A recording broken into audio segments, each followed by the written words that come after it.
మా ఊడు ఒకడు అంటా ఉండేవాడు, వాళ్ళని నమ్మాను మోసం చేశారు, వీళ్ళని నమ్మాను మోసం చేశారు.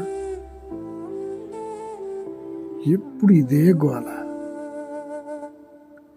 మరి దేవుణ్ణి నమ్మావా నువ్వు? దేవుణ్ణి నమ్మొచ్చు కదా. దేవుణ్ణి నమ్మడు. మనిషికి మోసం చేయటమే చేతయింది.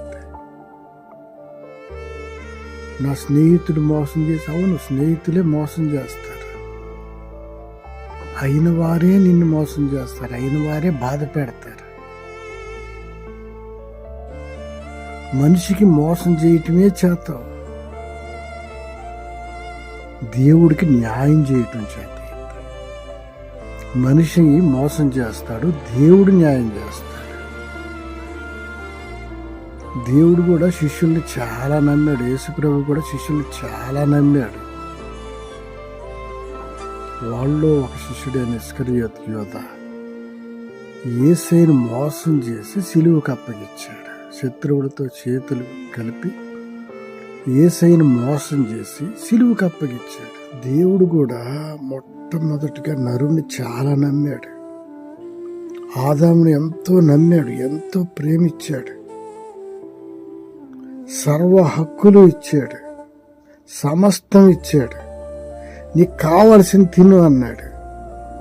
ఇదొక్కటి మాత్రం తినొద్దు అన్నాడు. సమస్తం తిను.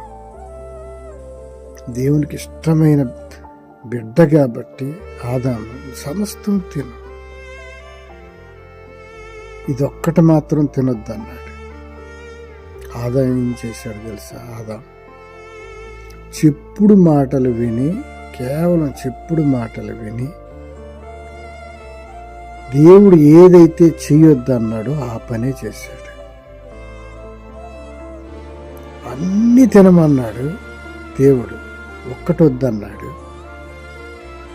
కానీ అపవాది వచ్చి చెప్పుడు మాటలు చెప్పి ఇదొక్కటే తినమన్నాడు.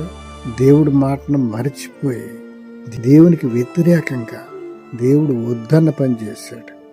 భూమి మీదకు ఒక శాపాన్ని తీసుకొచ్చాడు. దేవుడు ఏ మనిషిని నమ్మినా దేవుడికి నిరాశే. ప్రతి మనిషిని నమ్ముతున్నాడు దేవుడు, అందరి వల్ల నిరాశే. నమ్మకమైన మనిషి భూమి మీద ఒక్కడు కూడా కనపడటం లేదు. మనిషి నైజం మోసం చేసేది, దేవుని నైజం న్యాయం చేసేది. దేవుడు న్యాయం చేసేవాడు.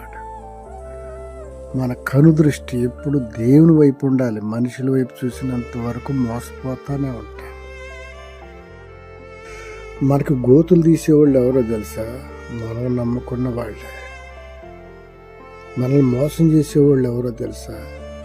మనకు అయిన వారే. మన కనుదృష్టి మనుషుల మీద తీసి, మనుషులను నమ్మటం తీసి దేవుని నమ్మటం ప్రారంభించాలి.